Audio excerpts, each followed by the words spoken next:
The Divine Comedy by Dante Alighieri. Inferno, Canto 6. Dante's awakening to the third circle, where the gluttonous supine are flailed by cold and filthy rain, and tormented by Cerberus.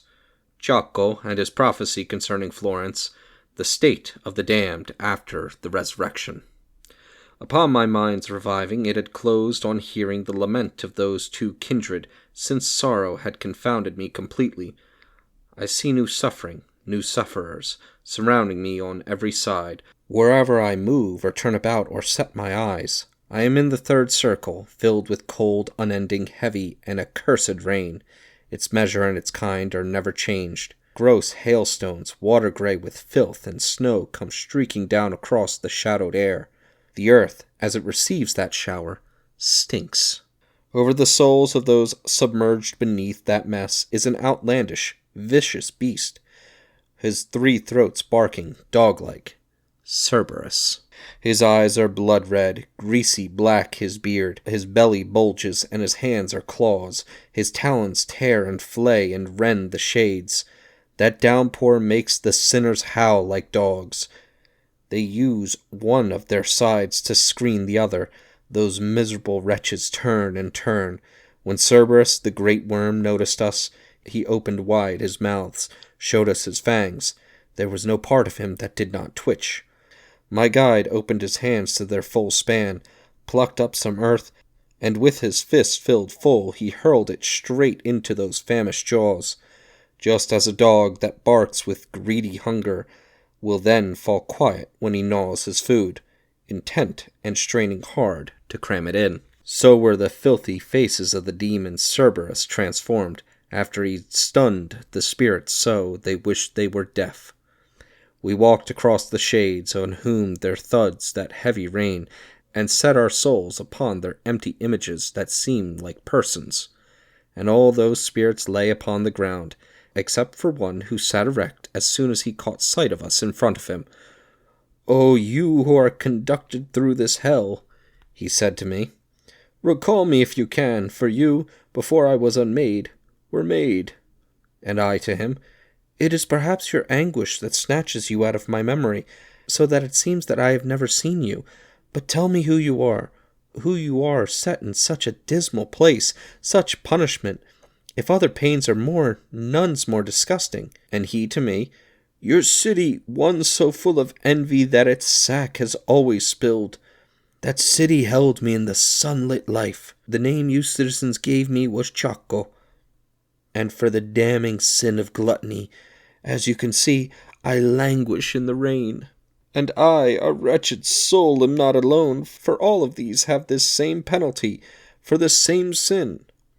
And he said nothing more. I answered him, "Giacomo, your suffering so weights on me that I am forced to weep.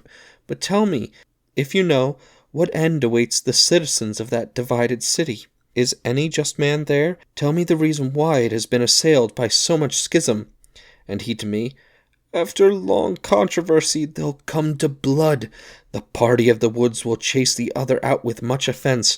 But then, within 3 suns, they too must fall, at which the other party will prevail, using the power of one who tacks his sails. This party will hold high its head for long and heap great weights upon its enemies, however much they weep indignantly. 2 men are just, but no one listens to them. 3 sparks that set on fire every heart are envy, pride, and avariciousness."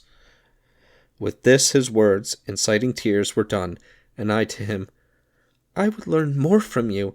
I ask you for a gift of further speech. Tegiaio, Farinata, men so worthy, Arrigo, Mosco, Jacopo Rostaciucci, and all the rest whose minds bent toward the good, do tell me where they are, and let me meet them.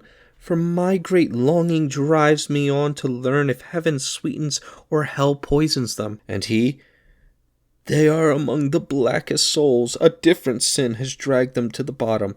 If you descend so low, there you can see them. But you have returned to the sweet world. I pray, recall me to men's memory. I say no more to you. Answer no more." Then his straight gaze grew twisted and awry. He looked at me a while, then bent his head. He fell as low as all his blind companions.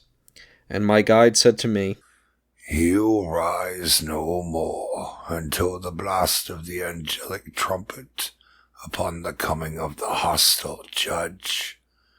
Each one shall see his sorry tomb again, and once again take on his flesh and form, and hear what shall resound eternally." So did we pass across that squalid mixture of shadows and of rain. Our steps slowed down, talking a while about the life to come, at which I said, "And after the great sentence, O master, will these torments grow, or else be less, or will they be just as intense?" And he to me, "Remember now your science, which says that when a thing has more perfection, so much the greater is its pain or pleasure. Though these accursed sinners shall never attain the true perfection, yet they can expect to be more perfect then than now." We took the circling way traced by that road. We said much more than I can here recount. We reached the point that marks the downward slope. Here we found Plutus, the great enemy.